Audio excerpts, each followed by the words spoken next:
मुरली अमृत की धारा है धारा, जो देती दुखों से किनारा।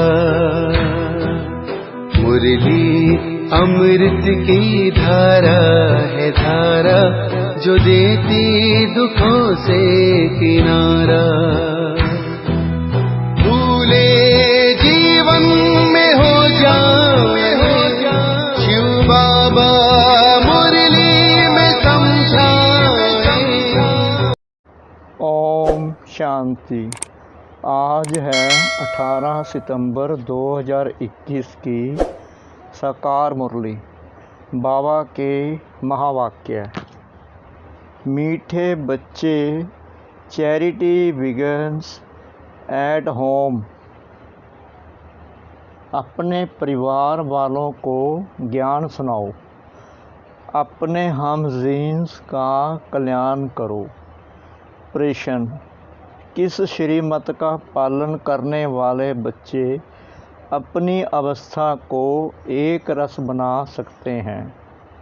उत्तर: अवस्था को एक रस बनाने के लिए बाप की श्रीमत है, बच्चे रोज़ सवेरे सवेरे उठ बड़े प्यार से बाप को याद करो, अपने को आत्मा समझो और बाबा जो सुनाते हैं उसे सुनो।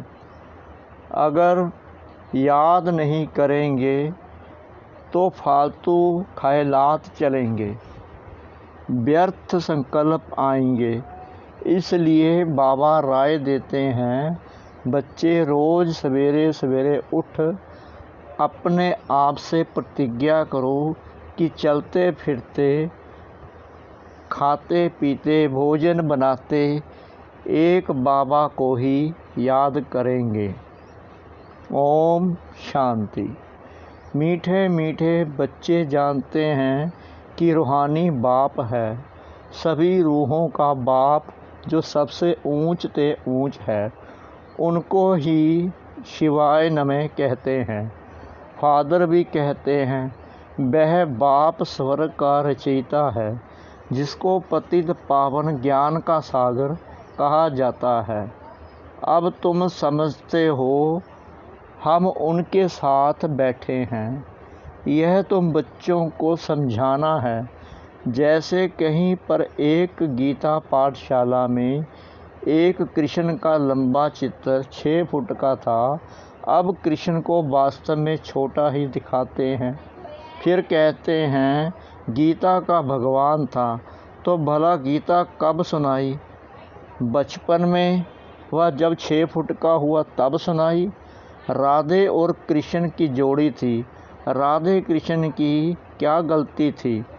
राधे को भगवती और कृष्ण को भगवान कहते हैं। इन दोनों का क्या संबंध है, यह किसको पता नहीं है। कृष्ण ने गीता का उपदेश दिया, परंतु कब? जब तुम ऐसे ऐसे प्रश्न पूछेंगे तो मनुष्य समझ जाएंगे कि यह तो सिवाय ब्रह्म कुमार कुमारियों के और कोई पूछ नहीं सकते। कोई भी बड़े बड़े राजाएं आदि जो भी हैं, वह सन्यासियों को देख पाप जरूर पड़ेंगे। किसी को भी पूछने की हिम्मत ही नहीं रहती। तुम तो हिम्मत रखते हो, कहेंगे ब्रह्म कुमारियों में इतना ज्ञान है, जो बैठ करके रचता और रचना की इतनी नॉलेज देती हैं, उनकी बायोग्राफी सुनाती हैं। तुम पूछ सकते हो कि शिव जयंती मनाते हो, पूजा आदि भी करते हो, तो ज़रूर वह कभी आया होगा, तब तो शिव जयंती मनाई जाती है। वह कब आया? शिव बाबा तो है निराकार, उनको अपना शरीर नहीं है। शिव जयंती मनाते हैं तो ज़रूर शरीर में आया होगा। निराकार की जयंती कैसे हो सकती है? आत्मा तो अमर है। जयंती तब मनाई जाती है जब मरे और जन्मे। आत्मा की जयंती नहीं होती। आत्मा तो अविनाशी है। ऐसे नहीं कहेंगे आत्मा की जयंती। शिव तो है निराकार, उनका चित्रलिंग का रखा जाता है। तुम बच्चों को यह ख्यालात रहने चाहिए। यहाँ से अपने घर धंधे धोरी में जाने से यह बातें ही बुद्धि से निकल जाती हैं, चिंतन नहीं चलता।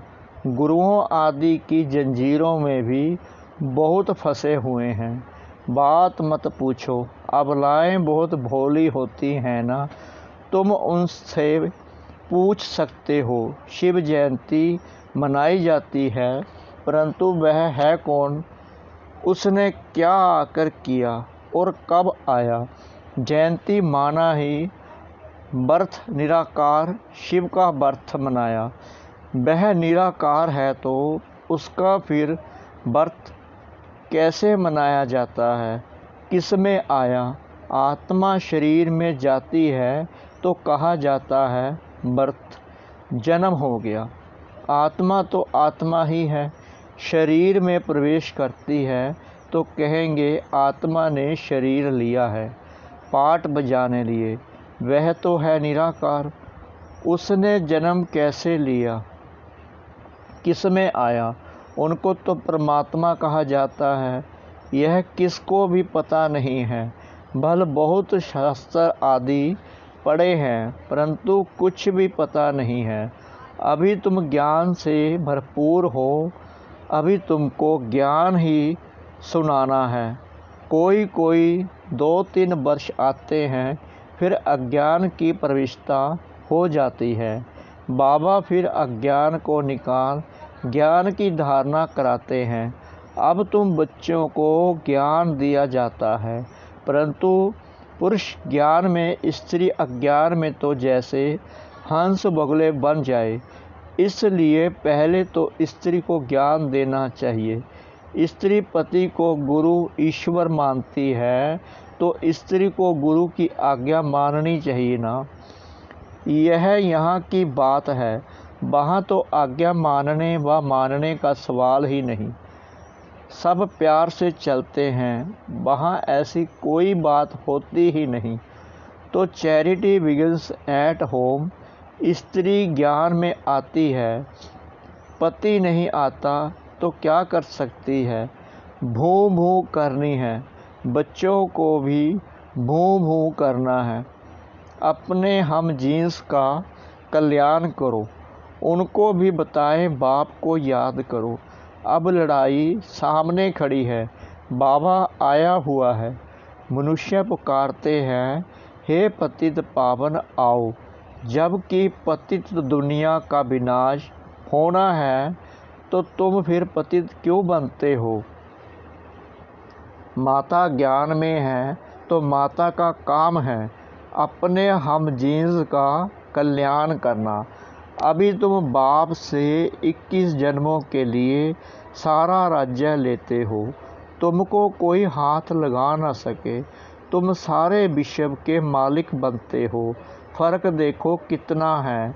ऐसे वर्षा देने वाले को कितना याद करना चाहिए। यहाँ तो बहुत हैं जो सारे दिन में शिव बाबा को याद ही नहीं करते हैं, सारा दिन घर के धंधे धोरी के लफड़ों में ही रहते हैं। नहीं तो सवेरे उठ बाप को बहुत प्रेम से याद करना चाहिए।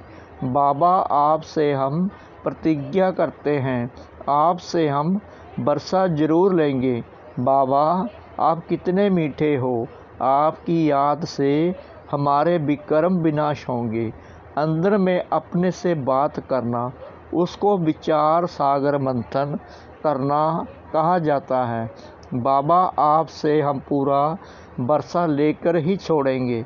अब हमको तमो प्रधान से सतो प्रधान जरूर बनना है, तब ही सतयुगी राज्य पाएंगे। बाबा आपको हम निरंतर याद करेंगे। 63 जन्मों में हमने कितने पाप किए हैं, कितना सिर पर बोझा है। इसलिए बाबा हम आपको बहुत याद करते हैं। बाबा हम खाना पकाएंगे, घूमने जाएंगे तो भी आपकी याद में रहेंगे। ऐसे ऐसे बातें करते प्रतिज्ञा करेंगे तो विक्रम विनाश होते जाएंगे। बाबा हम भोजन बनाएंगे आपकी याद में, हमको सतो प्रधान जरूर बनना है। पता नहीं कल शरीर छूट जाए तो हम सतो प्रधान बनेंगे ही नहीं, मौत का डर है ना। बाबा हम जीते जी आपसे बरसा जरूर लेंगे, फिर देखना चाहिए कि आज के सारे दिन में हमने कितना याद किया। कोई भी हालत में याद की यात्रा में ज़रूर रहना है, गृहस्थ व्यवहार में भी रहना है, युक्ति से चलना है। ऐसे ऐसे तीव्र वेग से पुरुषार्थ में लग जाएं तो याद भी रहेगी और आयु भी बढ़ेगी। भविष्य में तुम्हारी आयु बढ़ेगी। याद नहीं करेंगे तो पद भी कम हो जाएगा। पुरुषार्थ कर बाप से बरसा तो लेना है ना, और सब दर्शन चक्रधारी बनना है। जैसे हिंदुओं को क्रिश्चियन बनाने के लिए नंस बहुत फिरती रहती है, घरों में दुकानों में जाती है, सबको कहती है बाइबल लो, यह लो। हमारे क्रिश्चियन धर्म में बहुत सुख है, उन्हों की भी मिशन है, बौद्धियों के भी मिशन है। हिंदू लोग यह नहीं समझते कि यह क्या करते हैं। हमारे हिंदू धर्म वालों को क्रिश्चियन बनाते रहते हैं। तुम कितना प्रदर्शनी में समझाते हो। भल ओपिनियन भी लिख कर देते हैं, घर में गए खलास। इसके लिए गाया हुआ है, बंदरों के आगे रतन रखो तो वह पत्थर समझ फेंक देंगे। तो यह भी अविनाशी ज्ञान रतन पत्थर समझ फेंक देते हैं। यह भी कुछ समझते नहीं। हाँ, जो इस धर्म वाले होंगे उन्हों को ही टच होगा। बात बहुत सहज है। बाप स्वर्ग का रचयिता है। बाप भारत में आते भी एक ही बार हैं। बाप कहते हैं, तुम मुझ पतित पावन बाप को बुलाते हो, अब मैं आया हूँ तुमको स्वर्ग का मालिक बनाने। तुम कहते भी हो, हम इस भ्रष्टाचारी सृष्टि को श्रेष्ठाचारी बनाकर ही छोड़ेंगे। अभी तो सब नरकवासी हैं। तुम अभी शिव बाबा की श्रीमत पर हो। शिव भगवानुवाच, मैं तुमको स्वर्ग का मालिक, राजाओं का राजा बनाता हूँ। गीता में बड़ा अच्छा लिखा हुआ है, कहते हैं मैं इन साधुओं का भी उद्धार करने आता हूँ। तो यह उन्हों को भी सुनाना चाहिए ना। पुकारते भी हैं, पतित पावन सीताओं के राम। अब इसका अर्थ भी समझते नहीं। सब हैं भक्तियाँ अथवा सीताएं। वह पुकारती हैं, हे राम आकर हम सीताओं का उद्धार करो। फिर कहते हैं रघुपति राघव राजा राम। वास्तव में राजा राम की बात नहीं, मुख्य भूल है यह, जो शिव के बदले श्री कृष्ण का नाम डाल दिया है। पूछना चाहिए, कृष्ण व राम को काला क्यों दिखाया है। सतयुग त्रेता में ही सुंदर फिर श्याम होते हैं। पहले है गोल्डन एज, सिल्वर एज, फिर कॉपर आयरन एज। इस समय है आयरन एज। गोल्डन एज थी तो कितना मान था, तो युक्ति से जाकर समझाना चाहिए। वह कोई इतना जल्दी अपना हठ नहीं छोड़ेंगे। झाड़ की आयु बड़ी होती है तो झाड़ जड़ जड़ी भूत अवस्था को पाता है। आयु तो इस दुनिया की भी है ना, नई दुनिया और पुरानी दुनिया। ओल्ड माना कलयुग, तमो प्रधान दुनिया। इसमें एक भी सतो प्रधान हो नहीं सकता। अब तमो प्रधान को खलास होना है। नई दुनिया कौन स्थापन करेंगे, वही बाप।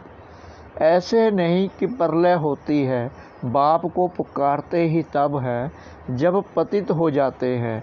फिर कहते हैं आकर पावन बनाओ। आएंगे तो ज़रूर, पुरानी दुनिया में पतित पावन कहते हैं तो ज़रूर अंत में ही आएंगे। खुद कहते हैं मैं कल्प के संगम युगे आता हूँ पावन दुनिया बनाने।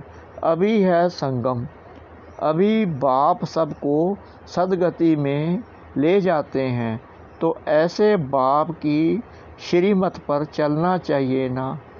अपनी अवस्था को जमाना है, सवेरे उठकर बाप को याद करना चाहिए। अपने को आत्मा समझना है, यह शरीर के आर्गन्स हैं। बाप कहते हैं हे बच्चों, मैं तुमको जो सुनाता हूँ वह सुनो। मुक्ति जीवन मुक्ति के लिए और कोई की बात नहीं सुनो। परम धाम से बाप आए हैं पावन बनाने, फिर तुम पुराने शास्त्रों को क्यों याद करते हो? भक्ति करते ही इसलिए हो कि भगवान मिलेगा। वह तो सर्व का सदगति दाता बाप है ना। बाप के सिवाय यह नॉलेज कोई दे ना सके। इन लक्ष्मी नारायण को भी यह राज्य कैसे मिला? आत्मा के लिए कहते हैं वह बिंदी है, चमकता है अजब सितारा। बाप समझाते हैं तुम मुझे कहते हो परमात्मा सुप्रीम सोल। लौकिक बाप को कभी परमात्मा कहेंगे क्या? लौकिक बाप को कभी परमात्मा कहेंगे क्या? परमात्मा जो परम धाम में रहते हैं उनको कहते हैं सुप्रीम सोल। वह तुम्हारा बाप है, वह आकर इसमें प्रवेश करेंगे। गुरु शिष्य के बाजू में बैठेगा ना। यह बातें कोई शास्त्रों में नहीं हैं, अभी तुम जानते हो। वह हमारा बाप है। 5000 वर्ष पहले भी बाप ने योग सिखलाया था कि मुझे याद करो और विष्णुपुरी को याद करो, तो ज़रूर संगम पर ही कहेंगे। सतयुग में था एक धर्म, तो ज़रूर फिर एक धर्म होगा ना। इतने धर्म सब विनाश हो जाएंगे, यह टाइम वही है। बाप कहते हैं मुझे याद करो तो मैं तुमको विश्व का मालिक बनाऊंगा। बाप की याद से ही तुम तमो प्रधान से सतो प्रधान बनेंगे। बाप कहते हैं जो बच्चे अच्छी सर्विस करते हैं मैं उनको याद करता हूँ, क्योंकि मेरे मददगार हैं। बहुतों का कल्याण करते हैं तो वह मुझे प्यारे लगते हैं। तुमको तो एक बाप ही प्यारा लगता है जिससे वर्षा मिलता है। इसलिए तुम बच्चों को अच्छी रीति पुरुषार्थ करना पड़े। याद की यात्रा में रहना है। बहुत फालतू ख्यालात भी आएंगे। भक्ति मार्ग में अपने को मारते भी हैं। हमको शिव का दर्शन हो, बहुत मेहनत करते हैं दर्शन के लिए। यहाँ तुम समझते हो बाप की याद से पाप कट जाएंगे और 21 जन्मों के लिए वर्षा मिलेगा। दर्शन होने से कोई पाप नहीं कट जाते। बाप जो विश्व का मालिक बनाते हैं उनको तो बहुत प्रेम से याद करना चाहिए। अभी तुम्हारी बुद्धि में है कि हम क्या बन रहे हैं, दूसरे जन्म में हम यह जाकर बनेंगे। यह कॉलेज ही है सतयुग का, प्रिंस प्रिंसेस बनने का। बाप आकर धर्म के साथ डीटी किंगडम भी स्थापन करते हैं। अच्छा, मीठे मीठे सिकला दे बच्चों प्रति माता पिता बाप दादा का याद प्यार और गुड मॉर्निंग। रूहानी बाप की रूहानी बच्चों को नमस्ते। हम रूहानी बच्चों की रूहानी बाप दादा को श्रद्धा भरी प्रेम भरी नमस्ते। शुक्रिया बाबा, शुक्रिया बाबा, शुक्रिया बाबा इस मीठी मुरली के लिए। धारणा के लिए मुख्य सार। नंबर 1, बाप ने मुक्ति जीवन मुक्ति के लिए जो भी ज्ञान की बातें सुनाई हैं वही सुननी और धारण करनी है। बाकी सब भूल जाना है। अपना और अपने लौकिक परिवार का कल्याण करना है। नंबर 2, व्यर्थ ख्यालातों को समाप्त करने के लिए सवेरे सवेरे उठ विचार सागर मंथन करना है। याद की यात्रा में लगे रहना है। वरदान: तीनों कालों को सामने रख हर कार्य में सफल होने वाले सदा विजयी भव। लौकिक रीति में भी जो समझदार होते हैं वह आगे पीछे सोच समझ कर फिर कदम उठाते हैं। ऐसे यहाँ भी आप बच्चे जब कोई कार्य करते हो तो पहले तीनों कालों को सामने रख फिर करो। सिर्फ वर्तमान को नहीं देखो, बेहद की समझ धारण करो और विजयीपन के निश्चय के आधार पर व त्रिकालदर्शीपन के आधार पर हर कर्म करो व हर बोल बोलो, तब कहेंगे अलौकिक व असाधारण। आज का स्लोगन: हद के किनारों को छोड़ एक बाप को सहारा बना लो तो पार हो जाएंगे। हद के किनारों को छोड़ एक बाप को सहारा बना लो तो पार हो जाएंगे। ओम शांति।